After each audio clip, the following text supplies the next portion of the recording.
एक राजा था जिसकी 4 पत्नियां थी। वो राजा अपनी चारों पत्नियों से प्यार तो करता था, लेकिन चौथी पत्नी को सबसे ज्यादा प्यार करता था। हमेशा उसके लिए कुछ उपहार लाता, उसकी खुशी का पूरा ध्यान रखता, महंगे तोहफे देते रहता। साम्राज्य में सबसे बेस्ट चीजें उस चौथी पत्नी को दे दिया करता। उसी राजा की तीसरी पत्नी बहुत खूबसूरत थी, इसीलिए वो उसका इस्तेमाल करके पड़ोस के राज्यों में दिखावा करता।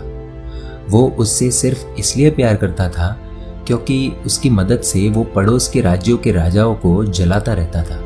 उसी राजा की जो दूसरी नंबर की पत्नी थी वो बहुत अच्छी थी, शांत स्वभाव वाली थी और गुणों से संपूर्ण थी। जब भी राजा को अपने राज्य में कोई बड़ी समस्या का सामना करना पड़ता था या कोई बड़ी मुसीबत में होता और उसे फैसले लेने में दिक्कत होती, तब वो राजा दूसरी नंबर की पत्नी के पास जाता। और वो इतनी बुद्धिमान थी कि बहुत आसानी से राजा की बड़ी से बड़ी समस्या का हल बताकर राजा को खुश कर देती। अब राजा की जो पहली नंबर की पत्नी थी वो बहुत वफादार, बहुत ही ईमानदार थी। वो हमेशा राजा की सेहत का ध्यान रखती, राजा की संपत्ति की रक्षा करती और हमेशा उसको राजा के सेहत की फिक्र रहती। लेकिन राजा इस पत्नी के मामले में बहुत ही नादान था। राजा इस पहली पत्नी को शायद ही कभी नोटिस भी करता। प्रेम तो बहुत दूर की बात, पूरे दिन में शायद ही एक बार भी इस पत्नी का ध्यान भी आता। एक दिन राजा बीमार पड़ गया, इतना बीमार कि उसे ये एहसास हो गया था कि वो अब हमेशा के लिए इस दुनिया से विदा होने वाला है। उसे भनक लग गई थी कि किसी भी वक्त उसकी मृत्यु हो सकती है। उसके मन में यह ख्याल आया कि अभी जीवित अवस्था में तो उसके पास 4 पत्नियां हैं, लेकिन मरने के बाद तो एकदम अकेला हो जाएगा।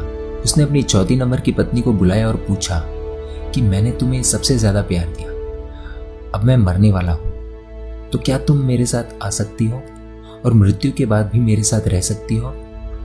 चौथी पत्नी बिना एक भी शब्द बोले राजा से दूर चली गई। राजा को उसका ये रूप देखकर बहुत दुख हुआ।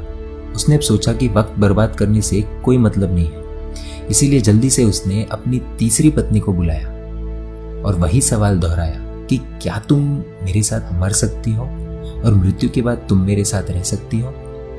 तीसरी पत्नी ने भी सीधा मना कर दिया, ये कहकर कि जिंदगी बहुत अच्छी है और तुम्हारे मरने के बाद मैं किसी और से शादी कर लूंगी। जब ये शब्द तीसरी पत्नी से सुने तो राजा का दिल एकदम से टूट गया। अब बिना देरी किए उसने अपनी दूसरी पत्नी को बुलाया और वही सवाल दोहराया। राजा ने सोचा अभी तक हर समस्या का समाधान इस दूसरी पत्नी ने किया है, तो इसका भी हल उसके पास जरूर होगा। लेकिन राजा को इस बार भी निराशा ही हाथ लगी। इस पत्नी ने कह दिया कि माफ करना, क्योंकि इस बार मैं आपकी कोई मदद नहीं कर सकती। राजा पूरी तरह से टूट गया। फिर बाहर से एक आवाज आई कि मैं तुम्हारे साथ चलूंगी, चाहे तुम जहां भी जाओ मैं साथ दूंगी। राजा ने आंखों में आंसू के साथ नजरें उठाई और देखा तो ये पहली पत्नी थी। यह पहली पत्नी बहुत बीमार और दुखी दिख रही थी। राजा ने कहा, शायद मुझे तुम्हारी देखभाल ठीक से करनी चाहिए थी, मैंने तुम्हारा ध्यान नहीं रखा। जिंदगी का सच यही है, हम सबकी भी 4 पत्नियां हैं। चौथी पत्नी है हमारा शरीर, पूरी जिंदगी सजा कर रखते हैं, लेकिन मृत्यु पर ये हमें छोड़ देता है।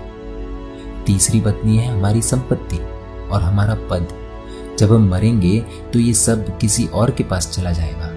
दूसरी पत्नी है हमारा परिवार, हमारे दोस्त, हमारे रिश्तेदार, चाहे वो हमसे कितना भी प्यार क्यों ना करते हो, लेकिन मृत्यु पर वो सिर्फ शमशान तक साथ देंगे।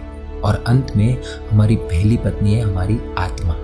शरीर, संपत्ति, सुख सुविधा में हमेशा हम हमारी आत्मा को भूल जाते हैं, लेकिन जीवन का कड़वा सच यही है कि सिर्फ और सिर्फ हमारी आत्मा ही हमारे साथ रहेगी। हमने कभी भी आत्मा के कल्याण की चिंता की ही नहीं, जबकि दूसरी चीजों के साथ हमें सबसे ज्यादा हमारी आत्मा की फिक्र करनी चाहिए। अभी वक्त है, अपनी आत्मा के लिए समय निकालिए और आत्मा के कल्याण का प्रयास कीजिए, क्योंकि सिर्फ यही आत्मा है जो हमेशा हमारे साथ रहेगी। दोस्तों, ये वीडियो कैसा लगा कमेंट में आपकी राय जरूर दीजिए और वीडियो पसंद आया हो तो शेयर जरूर कीजिए और ऐसे वीडियोस के लिए emotional video stories page like कर दीजिए।